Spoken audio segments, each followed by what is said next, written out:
Cybersecurity Today brings you the latest cybersecurity news with the help of our sponsor, Trend Micro. Another call for IoT privacy regulation, more on Atlanta's ransomware recovery, and get shipshape. Welcome to Cybersecurity Today. It's Monday, June 11th. I'm Howard Solomon. The rapid spread of internet-connected devices could lead to the irreversible erosion of privacy unless governments and product manufacturers act. That's one of the conclusions of a new report from the University of California's Berkeley Center for Long-Term Cybersecurity and the Internet of Things Privacy Forum. People are losing the ability to monitor and control the data that so-called smart connected devices are collecting about them, says the report. We often don't realize what is done with our data by other companies. The risks aren't always clear, particularly as companies can combine data from different sources to infer an individual's habits, movements, and even emotions. The report says governments should regulate the privacy effects of the Internet of Things before mass sensitive data collection becomes widespread. In addition, makers of connected products and services should give buyers more data control. There's a link to the Center's report in a more detailed story of mine at itworldcanada.com.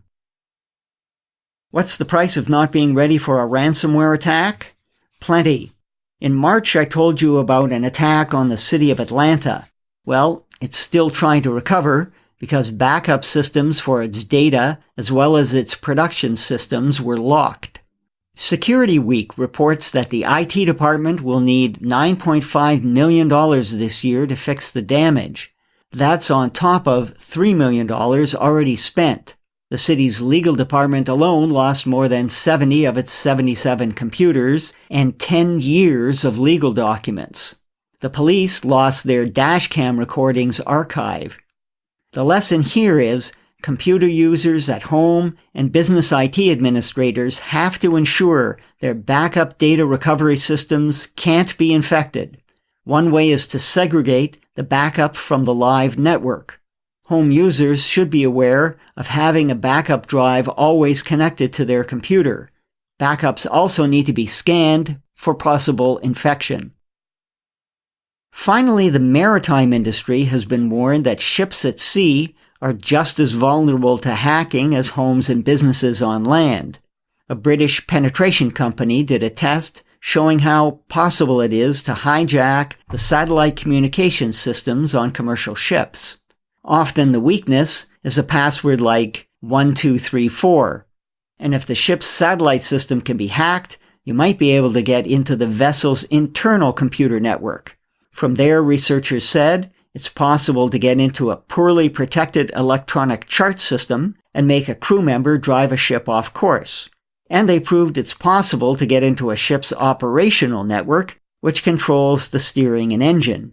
These flaws can be overcome by securely designed systems. Ship security is in its infancy, the report concludes. Most of the problems found were fixed years ago in mainstream IT systems.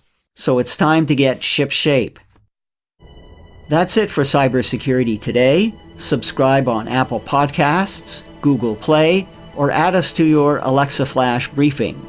Thanks for listening. I'm Howard Solomon.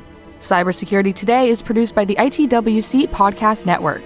This episode was brought to you by Trend Micro, smart, optimized, connected security solutions for your connected world. Learn more at trendmicro.com.